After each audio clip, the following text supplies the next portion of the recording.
Hello and welcome to the launch of Credible Catholic, a new religious education program for secondary schools made available by the Council for Catechetics of the Irish Episcopal Conference.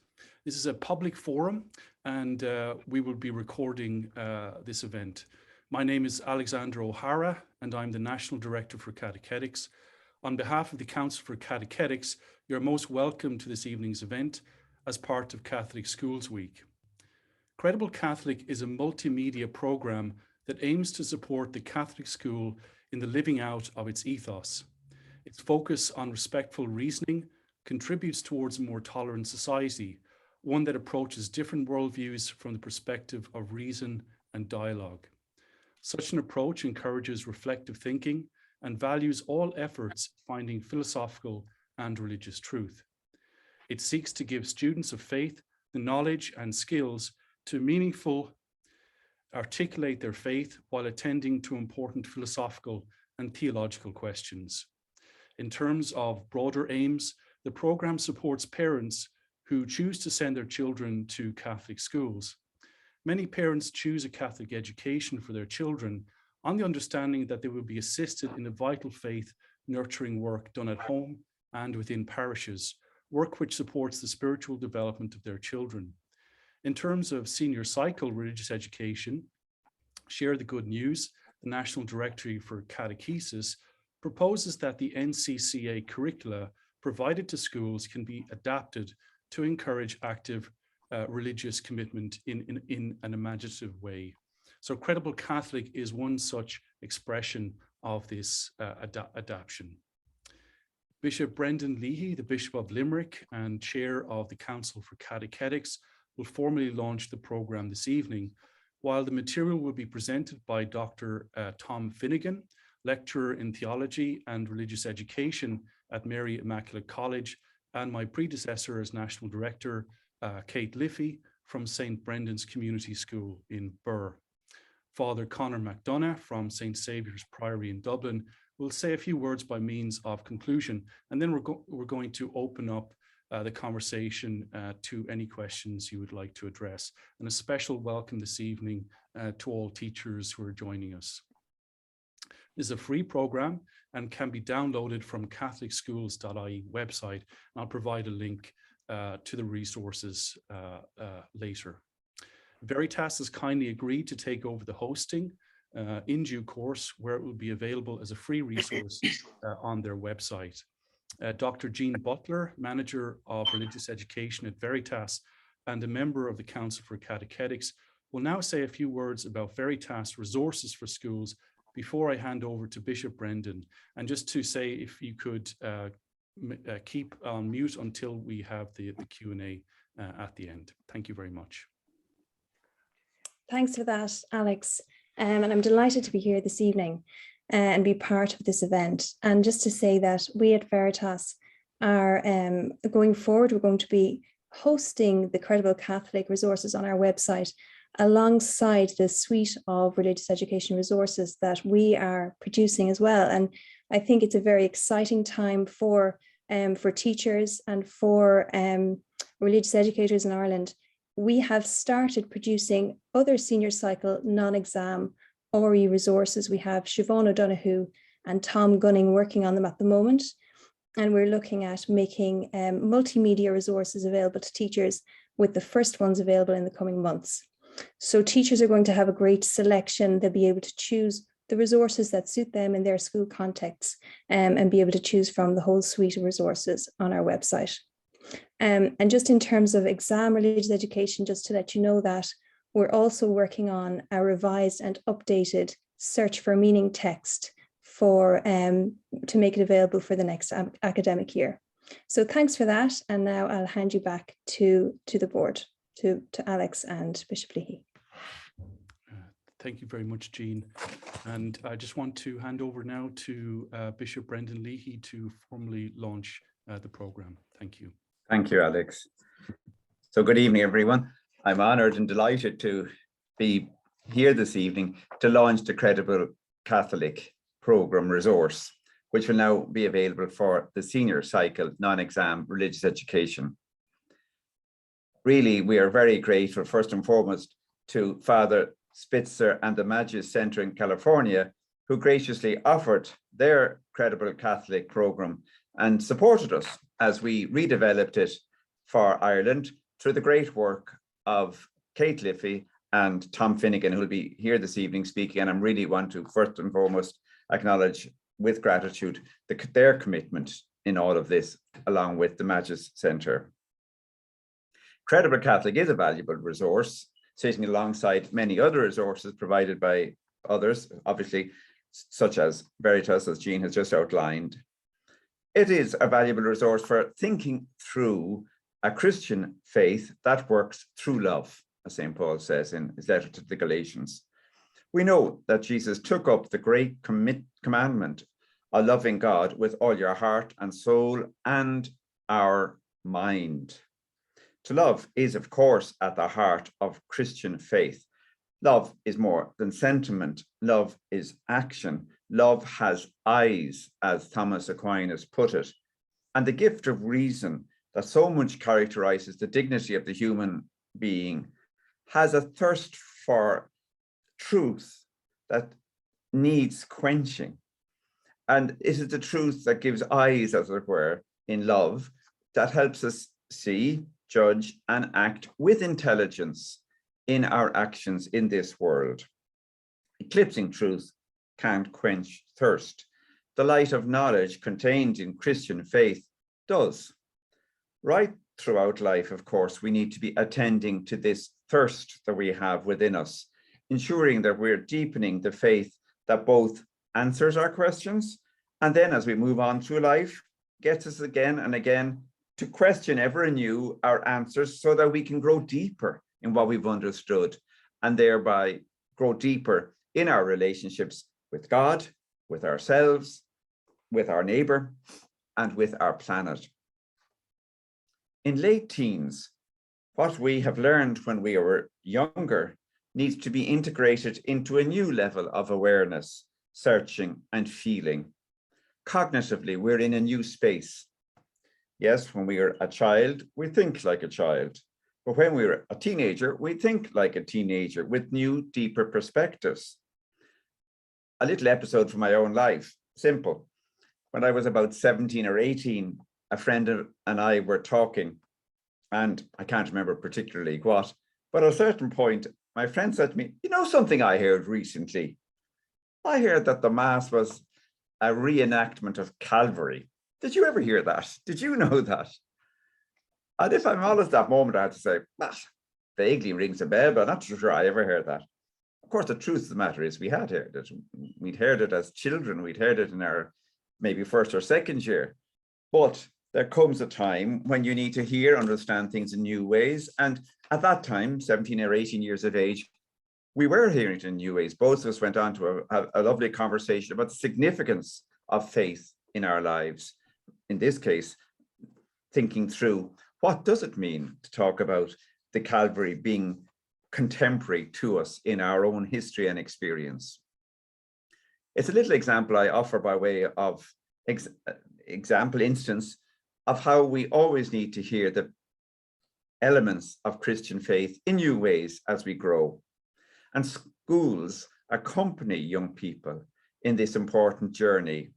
They offer an essential service as they seek in creative ways to engage with young people in exploring their questions of meaning, their dreams for the future, their assessment of justice in our world, their movements of the heart that they're experiencing, their care of our planet, their thirst for beauty, their desire to be good citizens in our world.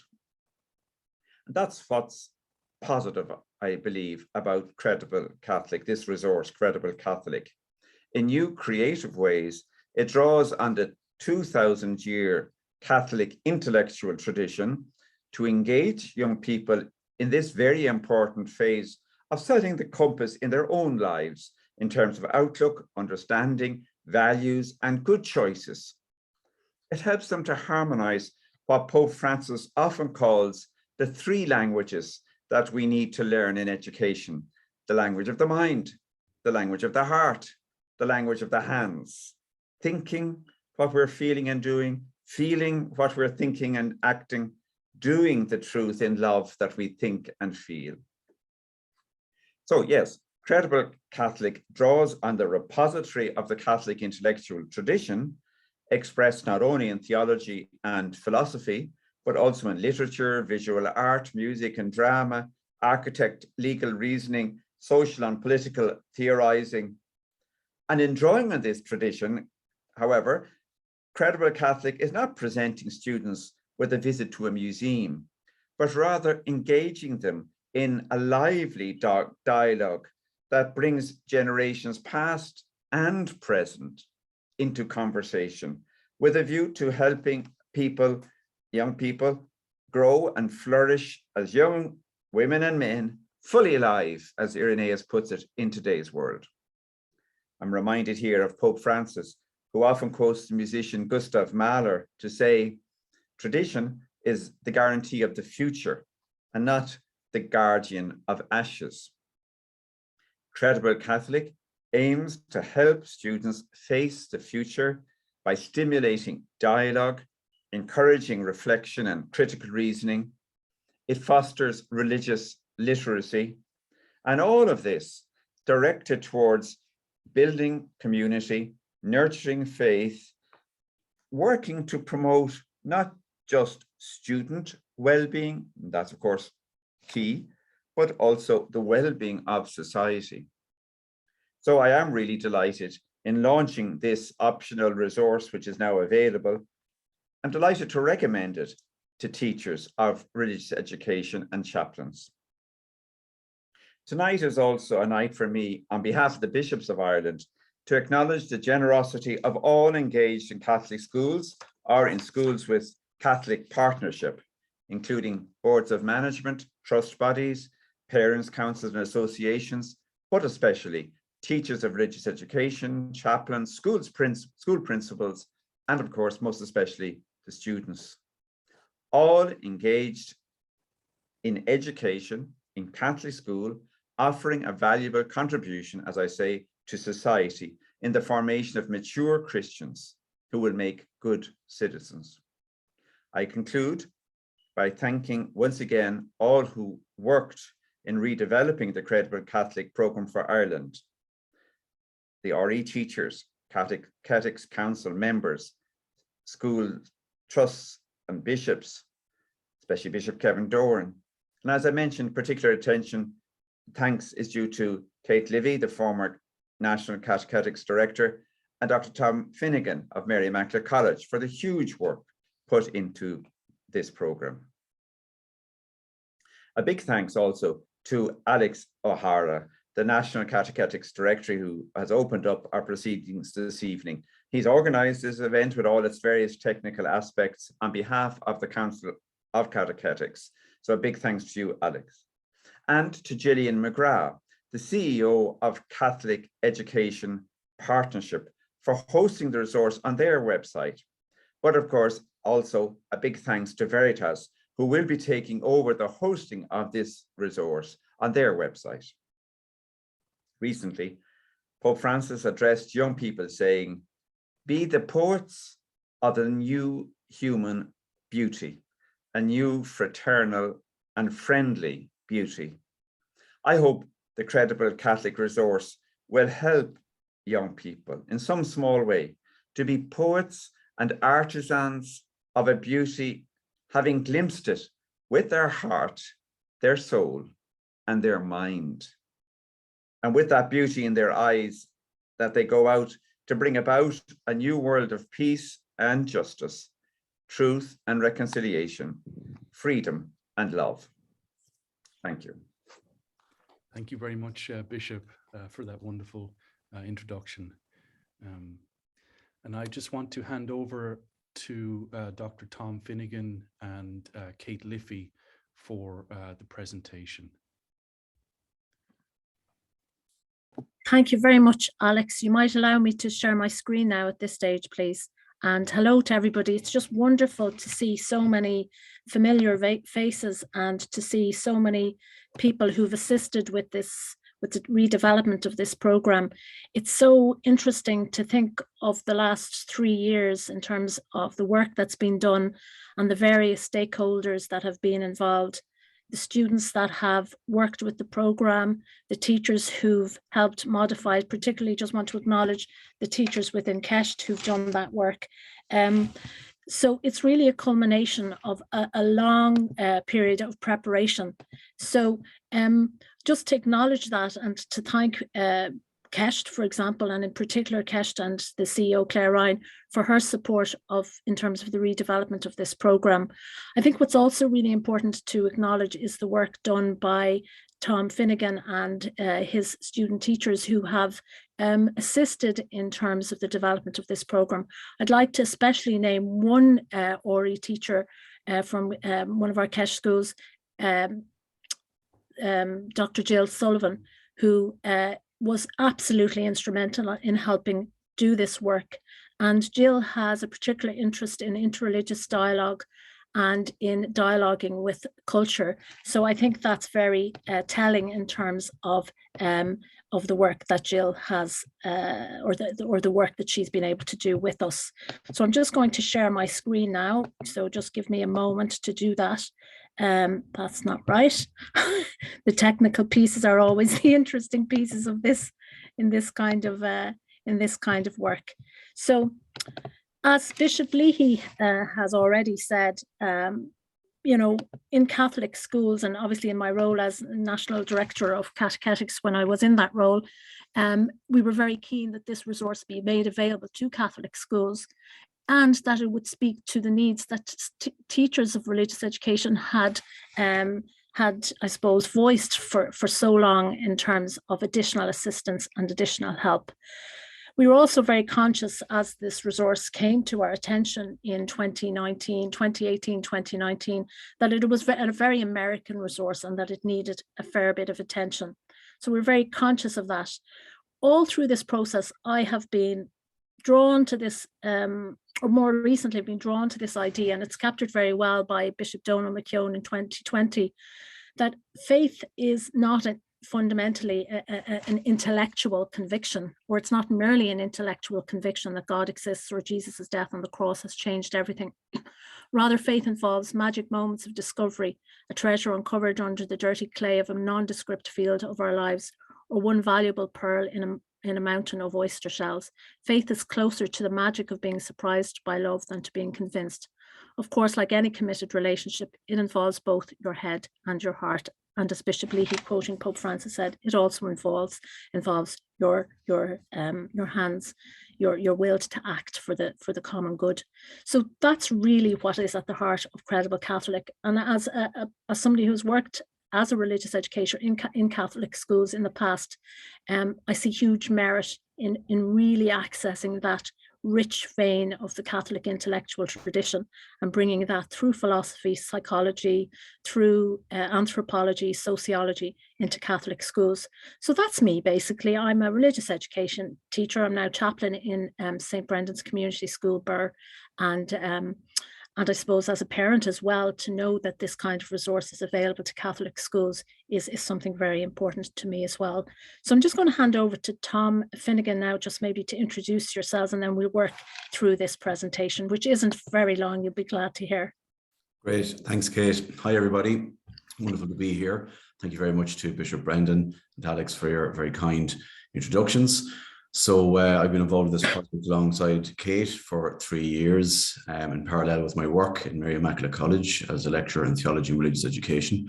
So I've involved in my own time and indeed the time of my students in trying to redevelop this programme somewhat for the Irish context. So you can see from the slide there, Kate, if you want to move on to the next one, there's just a little summary reminder of what Credible Catholic is and the sorts of people and organisations that have been involved in the project to get it to this stage of delivery and launch. I'm just really delighted that we've got to this stage. It's been a long journey at times, exciting and interesting as it has been throughout. It's just wonderful now to be at end point. So Kate, I'm happy to, I think we've covered most of that slide. If you want to go on to the next and take that yourself. So as Bishop Leahy and Alex have both of them already said, Credible Catholic aims to stimulate dialogue, encourage reflection and critical reasoning, foster religious literacy, build community, and where appropriate, nurture faith. And in doing all of these things to promote student well-being, I think what's really important in all of that is the word critical, or the words critical reasoning. So students are really encouraged to engage critically with all of the material presented through they're encouraged to do that through dialogue with their teacher and through dialogue with one another.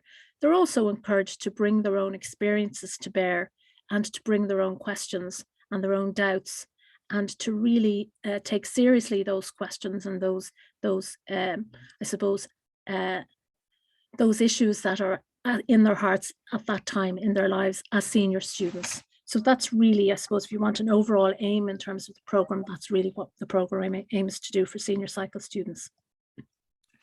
Yeah, it's a unique program in so many ways. It's propositional.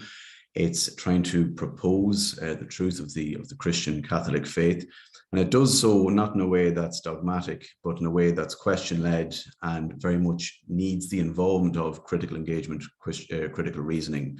So what it tries to do is to combine faith and reason in harmony, not to have simply a superstitious kind of faith, but of a faith that's really open to reasons, to objections, to doubts, to the sort of questions that young people and society as a whole has about metaphysics, about philosophy, about theology, culture, morality, and so on. So it's a unique program. I don't think what it does is replicated by anything else currently. And I think it really fills a need and a space, and will do great things for students who engage with it. That goes for students who assent to some of the propositions or ideas put forward. Their faith will develop along with the reasoning. But even for students who say, no, I don't agree with this or that, by virtue of engaging and being exposed to this sort of material, their own critical reasoning, intellectual development is really, really facilitated. It's a great ground course in so many ways, with philosophical analysis of religion, science, morality, and so on.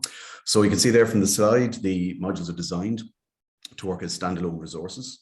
They can do that. You can go through the 7 modules without doing anything else, and those modules will work.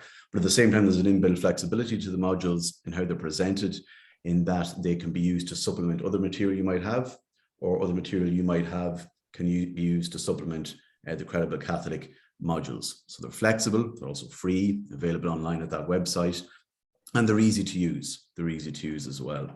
You don't have to be an expert in theology, philosophy, cosmology, or whatever else. All you need is the interest and motivation to spend some time getting familiar and comfortable with the material. And that's, in that respect, Credible Catholic is like any resource or textbook any teacher at post-primary level would be relying on anyway.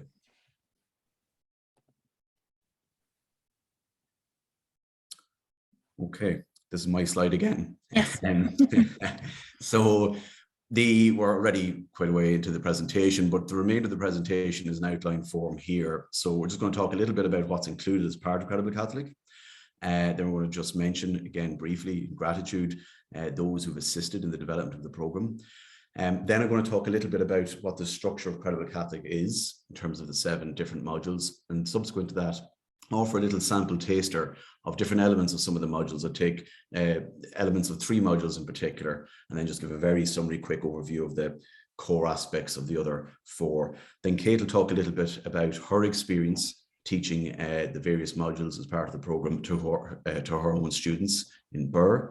And then we finish up with some ideas on next steps.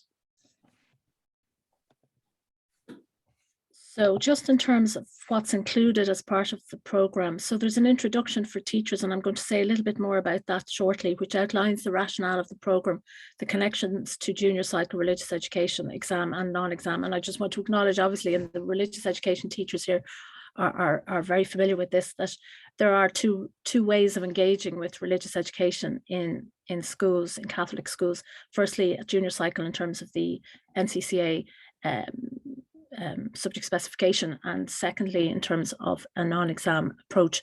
It's also connected to the Leaving Certificate religious education exam and non-exam approaches. So just to say, obviously, that the introduction for teachers very clearly outlines that, the rationale in terms of those connections.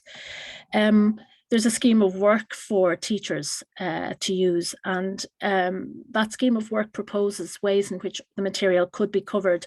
But really, teachers in their own classroom are the experts, and different schools are organised for religious education in different ways.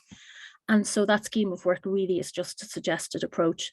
An introduction PowerPoint presentation outlining the situation of faith in Ireland, including in a very real way recent developments and challenges, and acknowledging very much a changed Ireland, a changed landscape, and acknowledging that students are part of that changed landscape and that changed reality.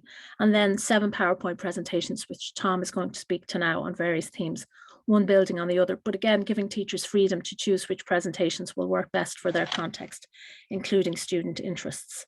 So that's really what is available on the website and will be available on veritas.ie as well. Just very quickly, in terms of the teacher's guide, it includes questions like, what is Credible Catholic? So outlines the programme. How does Credible Catholic support the ethos of Catholic schools? And it is, as Bishop Leahy said, significant that this programme is being launched the week of Catholic Schools Week, a week that celebrates our Catholic schools and the great work that Catholic schools do in this area. How does Credible Catholic build on learning at junior cycle? How is it connected to senior cycle ORI, as I said? And very importantly, for ORI teachers working in their own particular context with the students that they have in front of them, how do ORI teachers adapt and broaden the use of Credible Catholic depending on their context? And what would a senior cycle ORI plan look like in terms of Credible Catholic? So those are the various bits and pieces of that of the work. Just very quickly, in terms of who assisted in the development of the programme, and I'm not going to read out all of those groupings. I just want to again acknowledge the work of the ORI teachers in Kesht who really assisted in terms of developing this programme.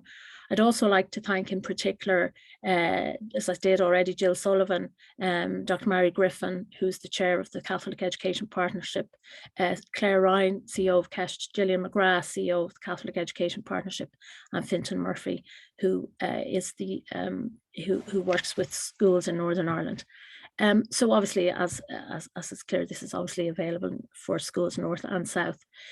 Also, maybe just acknowledge the work of post-primary diocesan advisors, many of them here on the call with us this evening, and in particular to acknowledge the support of the Diocese of Elphin, Kildare, Loughlin, Kerry and Down and Connor.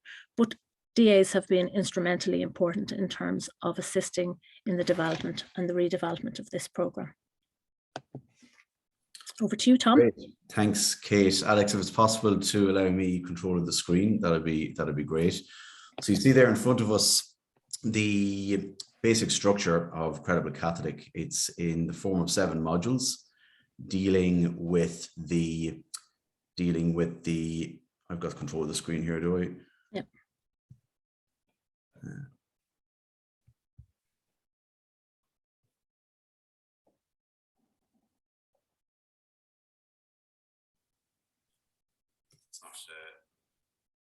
It's not very smooth if I do have control of it. It's working I can see that it's moved on anyway. It's moved on a lot. Yeah. Anyway, well, that's been sorted out. Just to, if we go back to the slide number 10, which is the basic structure of Credible Catholic, split into 7 modules. Modules 1, 2, 3, 4, 5, 6, 7 are all there. So module 1 relates to the spiritual soul. Module 2 is on God and contemporary science. Module 3 is on philosophy, God, and biblical interpretation. Module 4, the reality of Jesus. Module 5, church and Jesus. Module 6, true happiness. And module 7, suffering and evil. And all of these topics are fascinating. I mean, millions of books, millions of YouTube views, Facebook shares, and so on relate to exactly these sorts of topics. So anyone that's got an open mind and heart about any sort of philosophical or theological question at a deep level, they're going to find this stuff naturally interesting. And that's what Credible Catholic is tapping into. I wonder, Alex, would be best if I could share my own screen and just work from there, maybe, if that's possible. So the next slide down, anyway, I just, before I get into trying to give a little brief illustration, sample of a couple of the modules, just to point out that in each module, there is featured the following. So content slides, keyword slides, which gives definitions of important keywords used throughout the modules. And as the modules go on, they build a bit upon what was done previously. So there is a kind of a natural logical flow from module 1 to 2 to 3 and so on. We've also got video slides, which are often accompanied with questions, usually fairly lower order questions, just to try and keep student attention. It's also let's discuss slides, which prompt students and encourage them to debate and reflect on a particular issue. There's activity slides, which are of a very wide variety in terms of presentations, projects, reasoning exercises, writing exercises, stuff like that. There's also let's review slides, which are slides that deal with lower order questions. And throughout all the modules, there's lots of colorful pictures and graphics, far more colorful than this present slide that you can see. I can assure you of that. Okay, so if I'm able to, I'm not sure if I am, but if it's possible for me to have control of the screen, I will be able to walk you through a few. Kate, sorry, Alex? Can you make Tom a host? I think you have to make him host. Okay.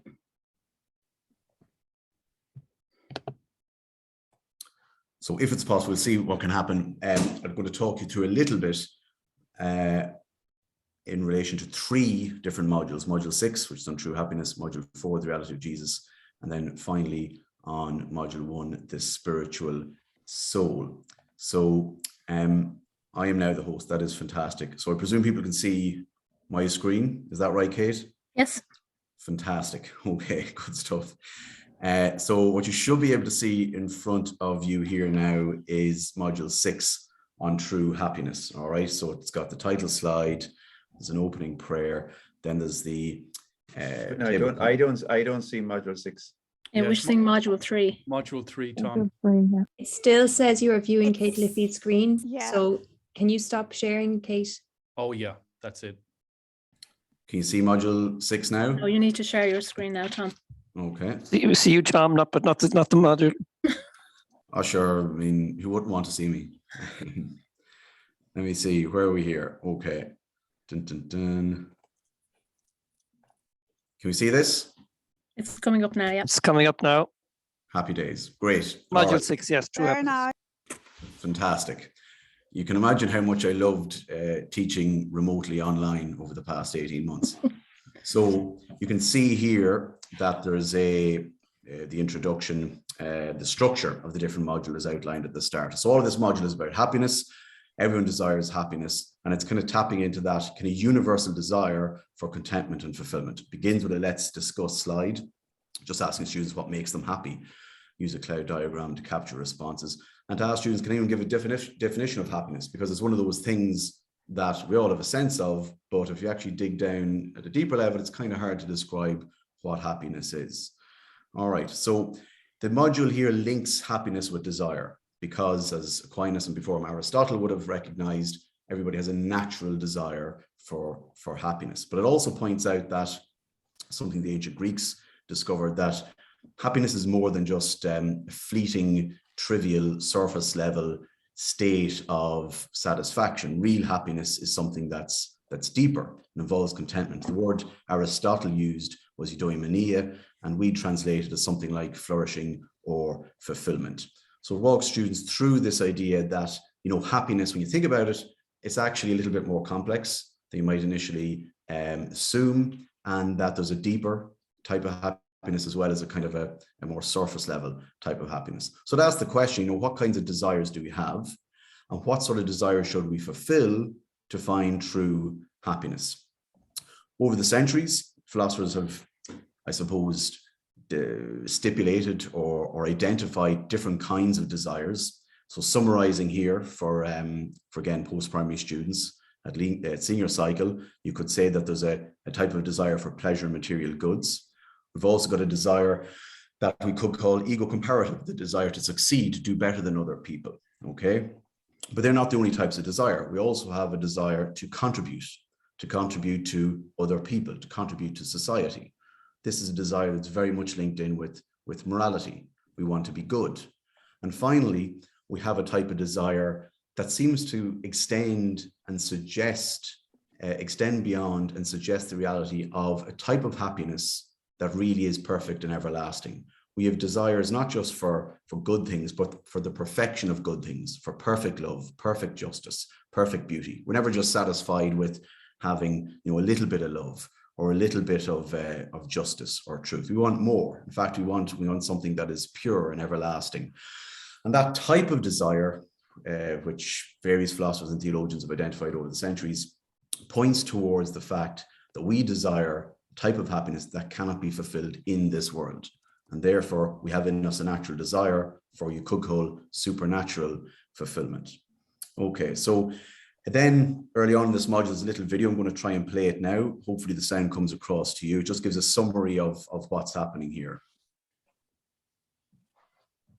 Have you ever felt unhappy but didn't really know why or how to stop? Can everybody hear that? Yes. Brilliant. Yes. Do you have any idea what that would even look like? You've seen some people who have so much going for them, but they're still so unhappy. Humanity has been trying to make sense of this problem for forever. Aristotle said that happiness was the one thing that you could choose for its own sake. Everything else you choose because you hope it'll make you happy. You may not know exactly what it is, but you already have an idea of happiness kicking around in the back of your mind, influencing your choice of friends, driving your choice of career, shaping every single decision in your life. Your notion of happiness affects whether you think your life is incredibly valuable or totally worthless. So you should know exactly what it is. Chances are, your idea of happiness is one of the 4 things on this list. The first kind of happiness we might call pleasure. This would come from a delicious ice cream cone, or from pizza, from beautiful clothes, or a Mercedes 500 E-Class with leather upholstery. The second kind of happiness we may call ego comparative. This comes from being better off than others, or at least being seen as better off than others. Who's winning and who's losing? The third kind of happiness we could call contributive. This comes from making a difference to somebody or something beyond ourselves. The fourth kind of happiness we could call transcendent happiness. This deals with the things that you've longed for since childhood: truth, fairness, beauty, love, and home. These might seem hard to find in the world around us, but even pursuing these things can change us and bring us happiness. Okay, so I'm just cutting that a little bit short. I don't want to keep people here for until midnight or anything like it. So after that video, there's some review questions, which are fairly straightforward, but these are the sort of things that help capture and keep students' attention as well. Summary of the different types of happiness, and then I'm just going to end this module's brief walkthrough with this slide. It's a less discussed slide, and it just asks kind of a higher order reflective question, which is this: can the students see any problems with finding fulfillment through pursuit of level 1 and 2 desires? And in fact, how do levels change? The levels of happiness and the type of happiness change as we go higher up. Okay, so I'm going to now try and move towards a brief run through of a different module. So has your screen changed? No. Not yet. You need to stop sharing and then reshare a different screen. Fantastic. Okay.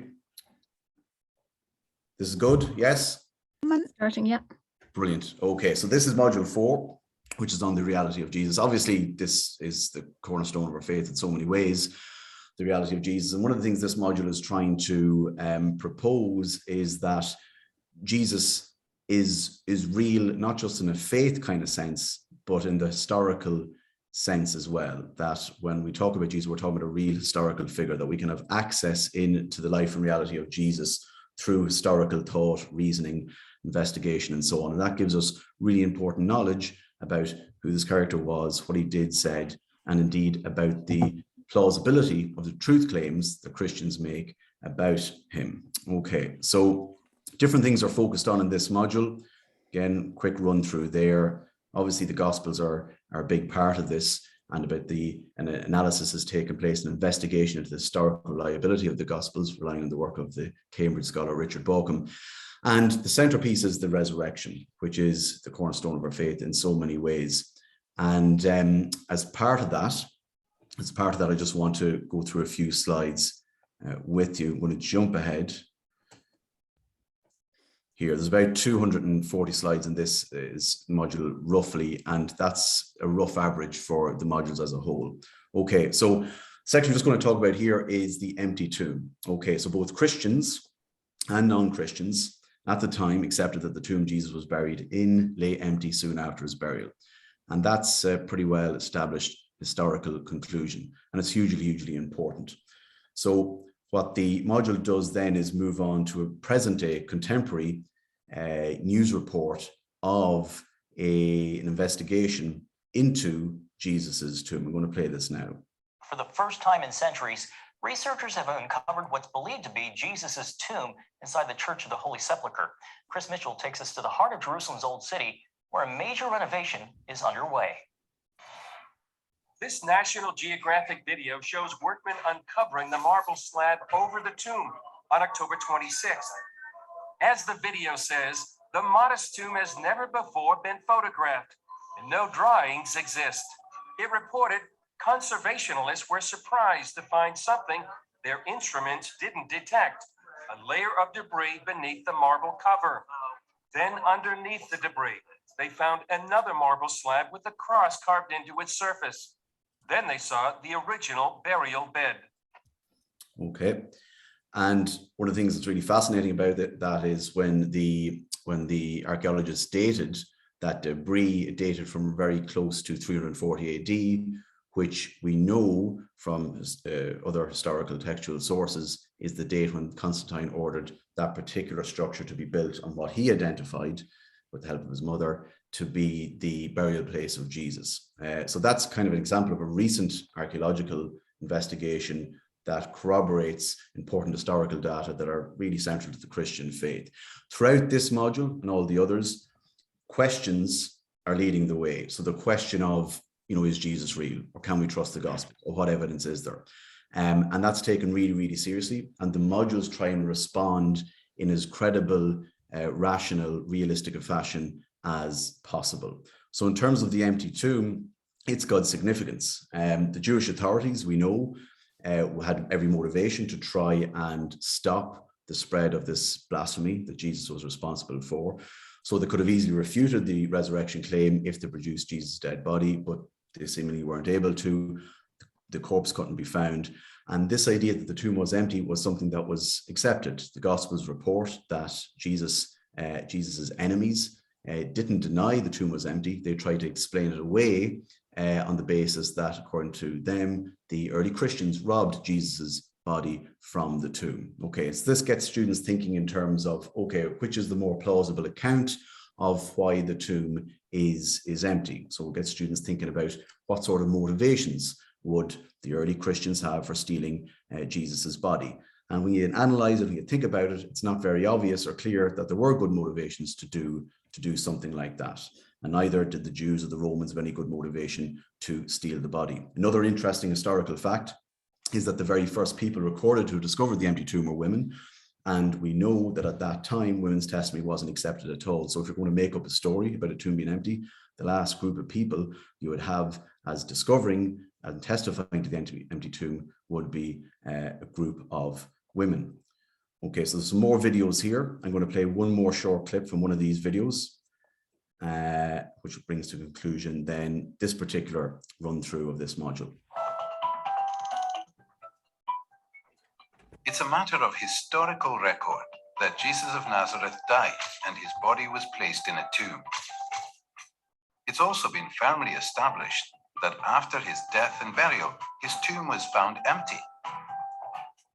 Various individuals and groups saw appearances of Jesus alive, and his disciples somehow became absolutely convinced that Jesus had risen from the dead. These are the historical facts. How do you explain them?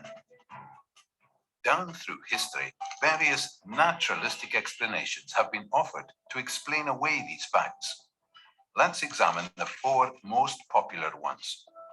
First, and I'll cut it short here. So the video goes on to deal with the various naturalistic, let's say non-Christian explanations for these phenomena that's reported via historical analysis.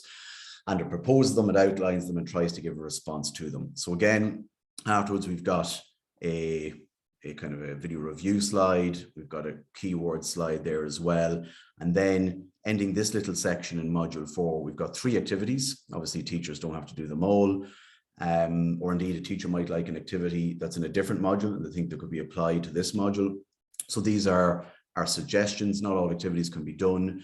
There's an artistic basis to one. There's kind of a historical reasoning basis to another. And there's a presentation project-based dimension to another of those activities.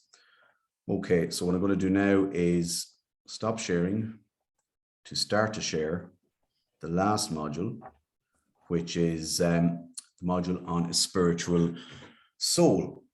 So foundational to the Christian view of who we are, but not exclusive to the Christian view of who we are, is the idea that we're not just material things composed of random collections of cells, neurons, genes, chromosomes, atoms, protons and electrons, quarks, whatever else, that there's a spiritual dimension, some kind of spiritual dimension to who we are.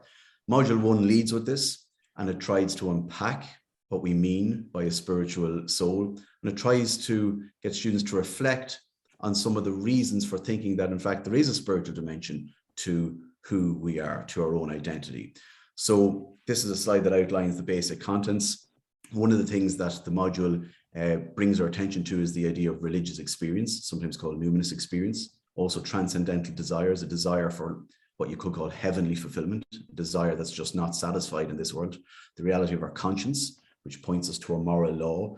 Again, that's not the sort of thing that's easily explainable in terms of matter, in terms of just brute atoms and genes and so on. And then the section I want to look at a little bit here, it deals with self-consciousness and consciousness.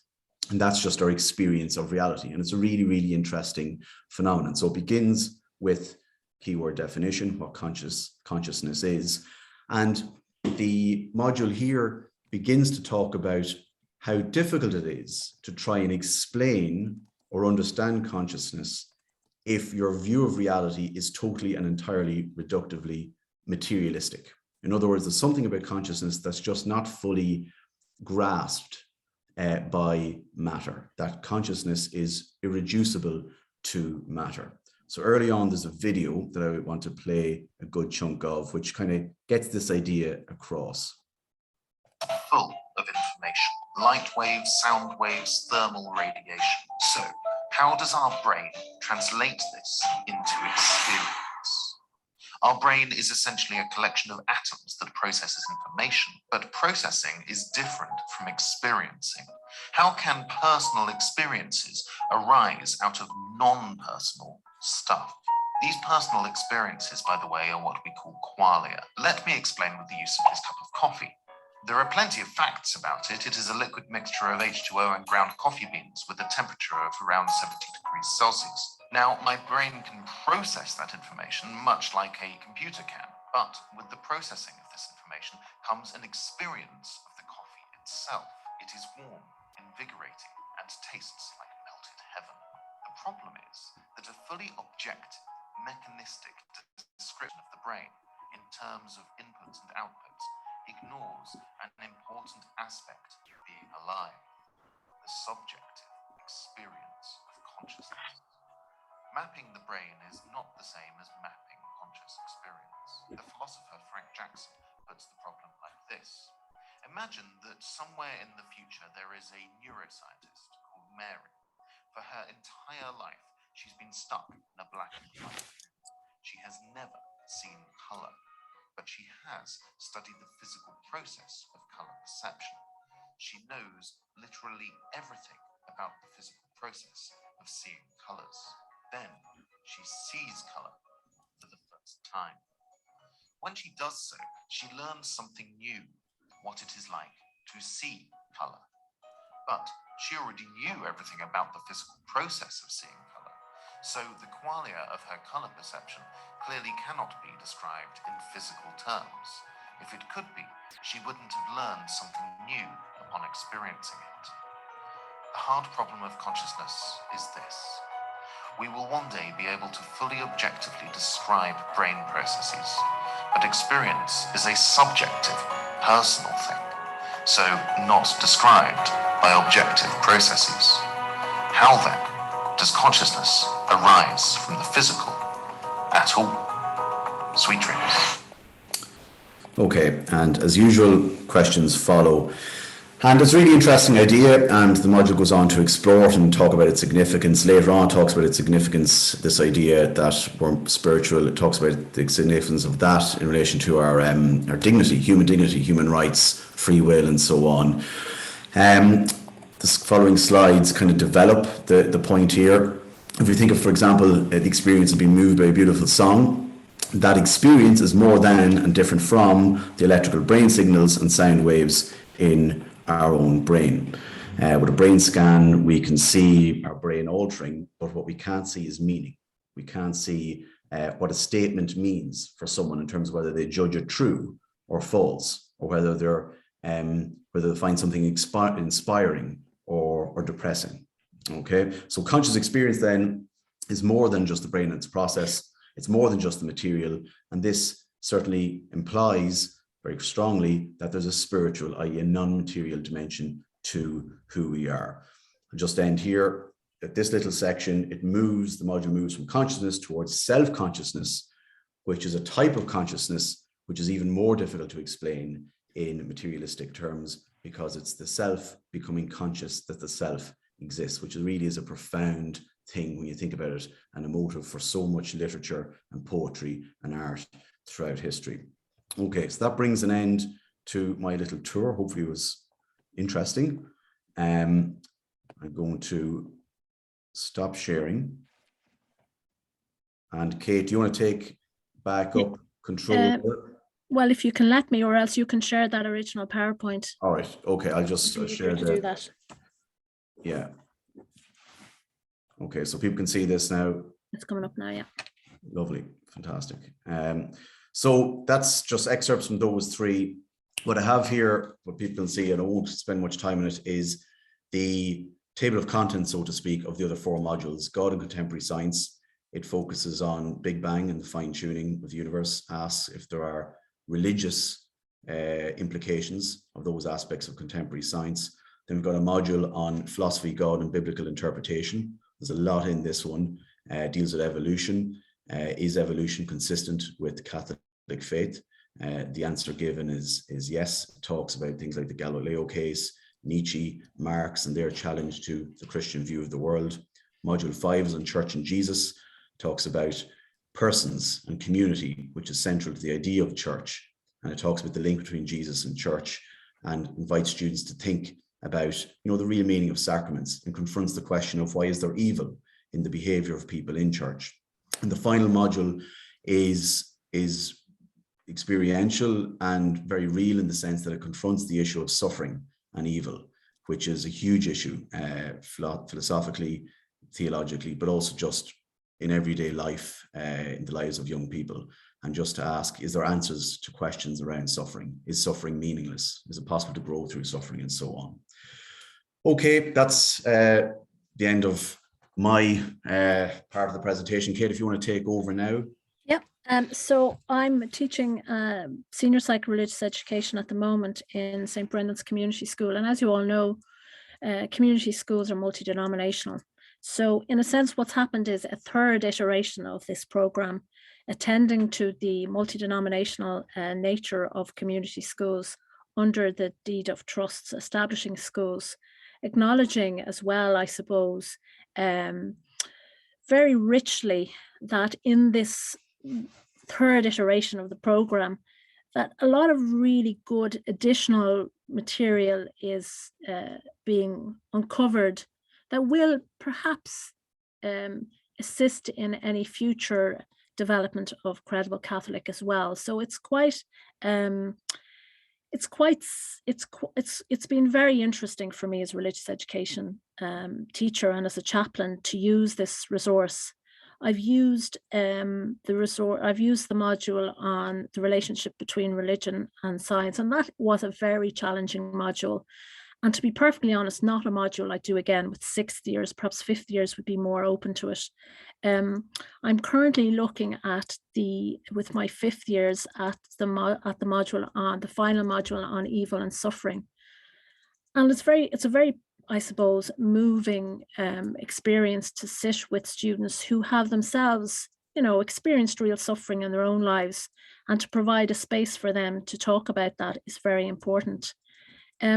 Practically speaking, in a multi-denominational context, what this feels like for me, and there's a certain, you know, working our way through this, but what this feels like for me is giving as much space as possible to other faith perspectives, and acknowledging in particular the perspectives offered by atheism and agnosticism. So, for example, as part of that module, I inserted, and I think it worked very well, the very famous clip from the interview Gay Byrne did with Stephen Fry on how a suffering God would allow cancer in small children. And that provoked incredibly rich conversation and discussion, as did the fallout of that conversation. So obviously, in a multi-denominational context, you have to attend to a different context than the context in a Catholic school. However, the system of education in Ireland acknowledges the spiritual dimension in terms of a holistic vision of education, and that's obviously most recently expressed in terms of the junior cycle framework, and in particular well-being. So the spiritual is an important dimension. So Credible Catholic speaks to that spiritual dimension. In some ways, you know, I find as I use the program in St. Brendan's, the word credible as a title or credible faith might be a more appropriate title in that context. So how has it been received so far by students? I think these quotations capture really well the level of thinking that Credible Catholic, or the approach I'm taking to it anyway, in terms of a multi-denominational context, the level of thinking that it's promoted, or it is promoting. The students by and large are very positive. Now, anyone who teaches religious education knows that teaching senior psycho-religious education is a bit of an uphill battle. At the best of times, let's not pull any punches or mince our words, or excuse the mixed metaphors. So, you know, it is challenging. So it has been very well received. It's going, as far as the students are concerned, that second quotation, it pretty much captures. This was on the module on happiness. The program so far is very good. I'm enjoying the videos and the discussions. It's great to have some time just to talk about this happiness. It's the most important thing, but we don't get to talk about it really that much in school. So it's been really, it's been an incredibly interesting space for me, having worked on its redevelopment. And as I was working on its redevelopment, not expecting necessarily to be back in a classroom and being able to work with dimensions of the program. So it's been very, very interesting and very well received. So on to the next slide there, please. This is the last one, Kate, is it? Yeah, I think this is the last one. Just to say that obviously in conversations with Alex, the director for catechetics, you know, we are taking ongoing feedback from teachers on the program. Anyone engaged in writing programs in any subject knows that, you know, you have to adapt, you have to bring in new ideas. Teachers will do that individually, but I also think collectively we can add to it as well. There's, I suppose, an idea being mooted by diocesan advisors in particular around an exploration of diocesan certification for similar to the John Paul II Awards, that allows students to opt to do a project on some aspect of the material that could be certified in fifth year in particular, and also the possible development of a workbook that would allow students to capture their learning in a more structured way. So that kind of is, from our perspective, next steps and what we'd hope to do. When I say we, I mean Alex and Bishop Leahy and the Council for Catechetics, but that's the kind of space we're hoping to go into next. So I suppose watch this space as the program evolves and as we hear feedback from teachers and from students and from parents and from other stakeholders. So I'll just, on my own behalf, and I'm sure Tom, you'll speak for yourself as well, just to say thank you again for your attention this evening and for listening to our presentation. And thank you to all of those who have so richly supported and so generously supported the development of this programme, an optional programme for Catholic schools, a programme that I feel very passionate about and I feel is going to be of great assistance to religious education teachers and to their students. So over to you, Tom, for the final word. I think that's perfect as a final word. Just again, thanks to everyone for being here and for sitting through the presentation. If you have any questions or comments at all, Kate and I would be delighted to hear them and take them, and I'm sure Alex will be as well. So over to you guys. Thank you very much, Kate and Tom, for a fantastically rich and very representative presentation of the material. So many, many thanks. I now want to hand over to Father Conor McDonough, who's just going to say a few concluding remarks before we open it up to Q&A. I don't know, Tom, if you need to make me the host again. Well, sorry. Yeah. Now, how would I go about doing that, Alex? Let me see here. If you click on my Name. Yeah, and then the little 3 buttons in the right, and then click on that, and then you'll say make host. There you go. That should be okay. Oh, that's it. That's it. Great. Thank you. In my defense, it's Microsoft Teams that I usually use. Oh, yeah. Well, the intricacies of Zoom. Yeah, we're still getting used to it. Father Conor, can you hear me there? Yep, absolutely, Alex. Great. There you are. Good. Thank you. So I built away. Just to introduce myself, I'm a Dominican friar here in St. Saviour's Priory in Dublin's North Inner City.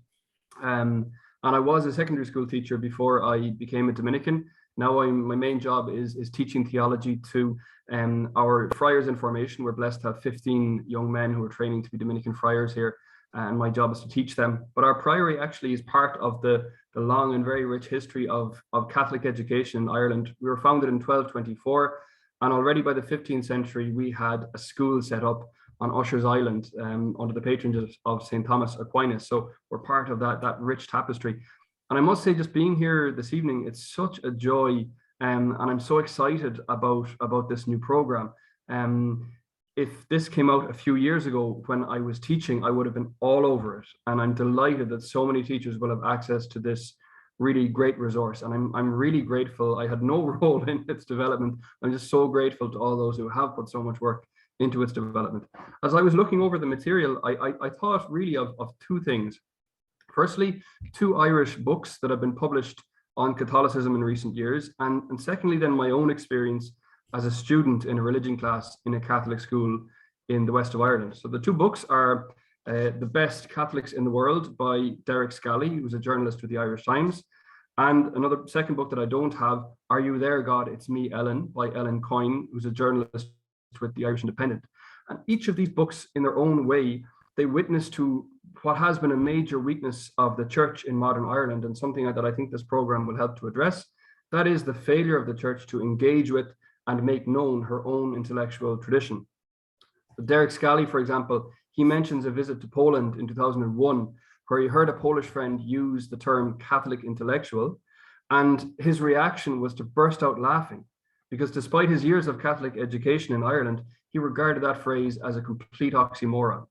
Now, in the book, he explains that it was only outside of Ireland that he began to discover the riches of Catholic thought.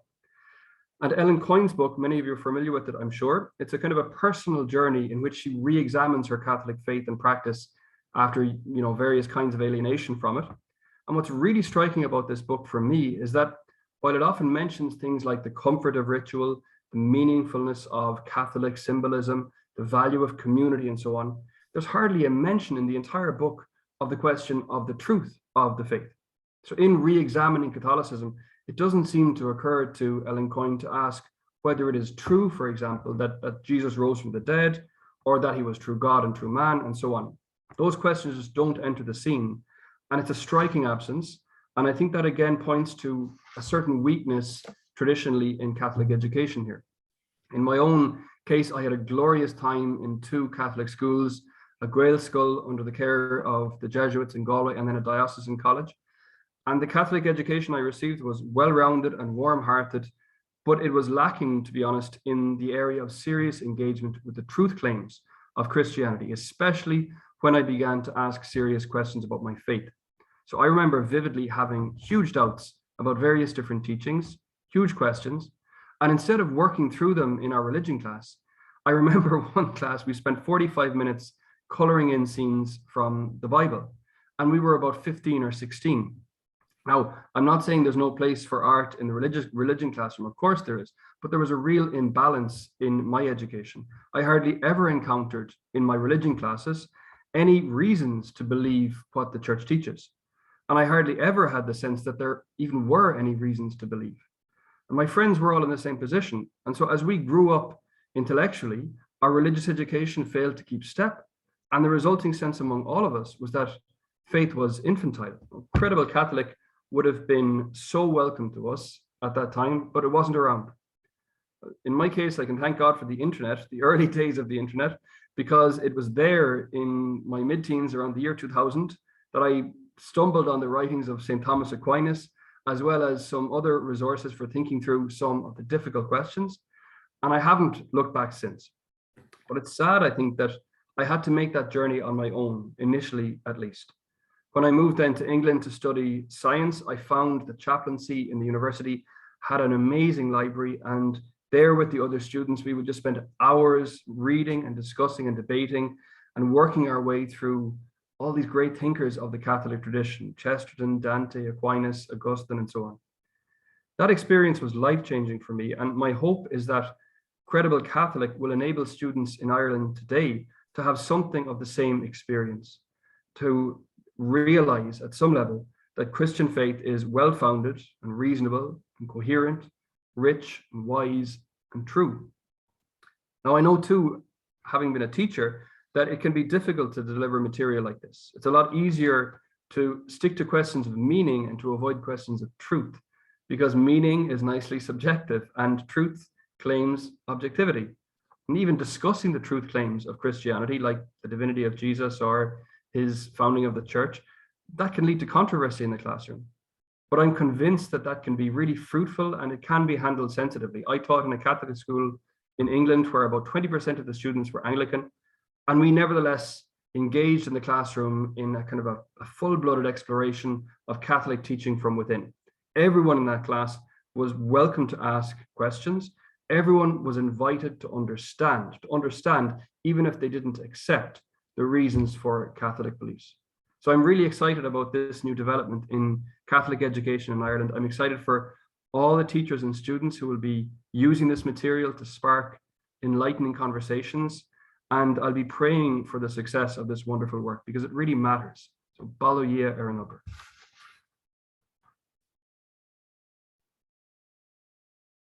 Thank you very much, Father Connor, for those concluding remarks. No, we've gone a little bit over time, but I just want to open the floor up to any questions you may have. So you can use the reactions in terms of the hand if you've anything that you'd like to raise, and I'll try and field the questions as best I can. So Brendan O'Regan. Hi, thanks for a very interesting presentation tonight. Just one quick question. Are there any plans to offer in-service workshops to teachers to further promote this program? Because I think it is necessary to do it if you're keen to ensure a good uptake.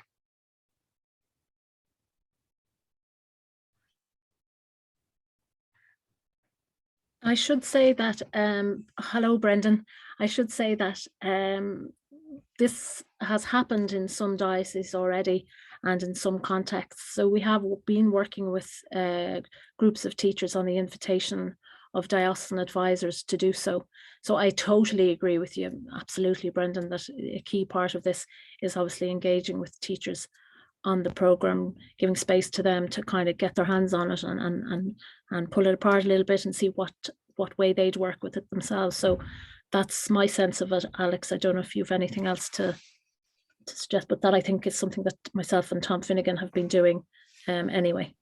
Yeah, and I did that with the Kerry schools So that's certainly something we're keeping in mind. Yeah, thank you, Brendan.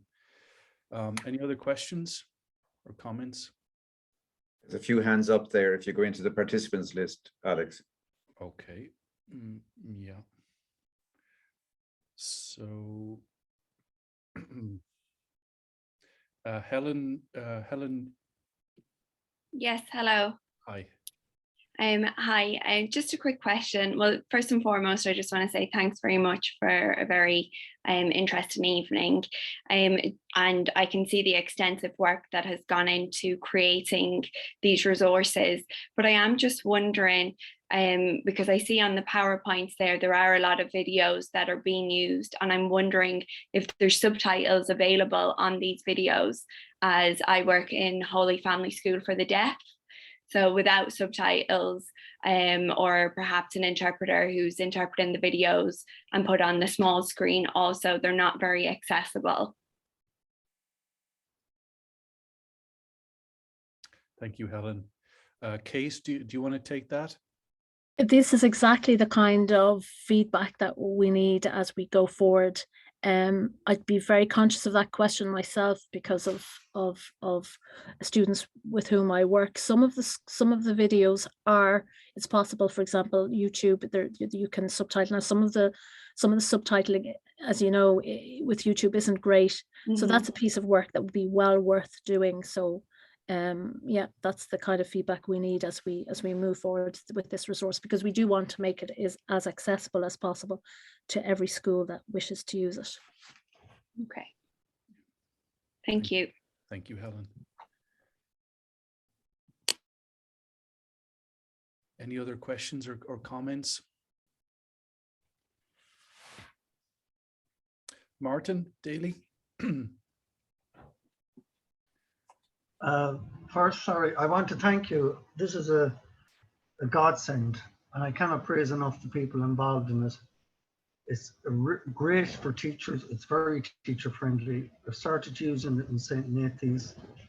I'm really, really thankful to you all for it, the work that went into it. It's systematic.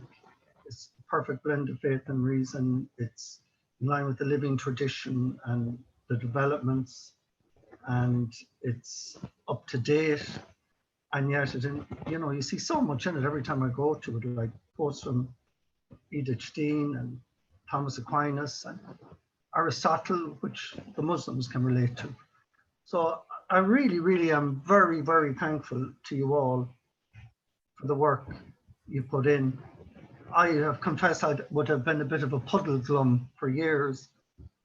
But now this has really given me, I suppose, that line from Wordsworth, surprised by joy.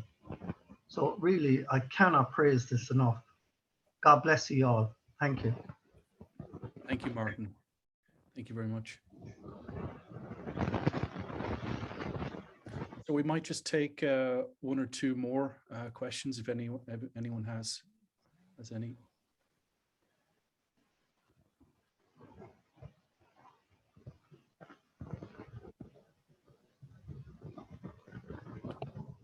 Petra, I think, wants to come in. Okay, Petra. Petra Conroy. Great, thank you so much again. Just echo the how impressive the presentation was, and the course, the program looks excellent. One is a comment, which is I'm not familiar so much with the senior cycle religious material. My focus is more with parents, and I'm just very impressed. So this might be typical, but I am very impressed with the way that it assumes the same level of intellectual requirement, etc., that other subjects would require, so that at Leavenscert level, you're at quite a high level in physics or science or biology, and that this is offering something that's a serious intellectual engagement. So I'm very impressed by that. I think it would be an interesting insight to hear from the people who developed it, and thank you to them as well, just some of the things that had to be considered in adapting it from the original. So I think that would be an interesting, just even a couple of points on what was required to adapt from what it was to the way it is now. So that'd be kind of helpful to hear. Thanks again. Thank you, Petra. I might give that one to you. Cheers, Kate. And I suppose I don't want to thanks, Petra, for that question. I don't want to speak too long to it, but I mean, anyone, I think, can access today the current US version of Credible Catholic. It's available on the Magis website, and so you can compare and contrast the difference in similarities. Similarities are that the structure in terms of 7 modules and the core themes are the same, but I think you'll find that when you go through each of the modules that there's probably more differences than similarities. One of the considerations was that I was cognizant of my work on this, that I was doing something that, you know, needed to plausibly fill 2 years, whereas the original US version was a much more kind of a short course, brief, synopsized treatment of the various issues. There's lots of things that were left out that needed to be included, like Trinity, virtue, theological virtue, love, all sorts of different things in different modules, suffering, the response, and so on. I mean, so many things that weren't present that needed to be present. I thought if we're to do a credible job on a credible Catholic program and to make it maybe a bit more dialectic, a bit more multimedia, more activities, I thought all that stuff had to come in. I'm not saying that this is the best possible RE program for Catholic schools that's ever going to exist. I've no doubt that there'll be people here who could look at it and think, well, you know, this could be improved, that could be improved. But I think it fits its title. Thank you. We'll just take one more question from Marie-Therese Kilmartin. Thanks a million. Thanks, Alex, and congratulations to everyone, to Kate and Tom. And it's really interesting. You can really see that it's coming from the ground up, that so much work has gone into it. I suppose my question afterwards is, already I'm moving into, and is there room for expansion, or are you thinking of more? You know, because I really do think there's a huge appetite for this, and you know, it's designed to be very user friendly. I can see that straight away by going through it. So I suppose any room for expansion? Yeah, so I'm actually working at the moment with NUA. They've done the NUA film series, and they've contributed some content to this program, and they've been adapting Module 1 and piloting it in a couple of schools, and I'm just waiting to see they're further adapting it for the Irish context, but I'll see how Module 1 goes. But really, we want to launch it, and hopefully we'll get feedback during the course of the year. And the idea is that we will continue to iterate this program and refine it based on feedback. So it would be very helpful, say, with teachers. They could email me with any feedback, or so that would be helpful. Yeah. Thank you, Marie-Therese.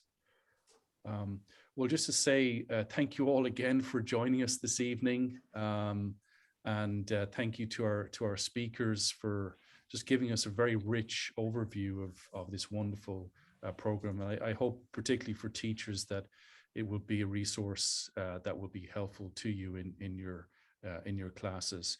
I'm going to be running a series of webinars over the spring on the new directory for catechesis, and we'll have further details on that on the Catechetics website. So thank you again for joining us, and God bless. Thanks, Alex. Thank you. Take care, everyone. God bless. Thank you. Thank you, Thanks, everybody. Thank you, everyone. Bye. Thank you, everyone. God bless. Bye-bye.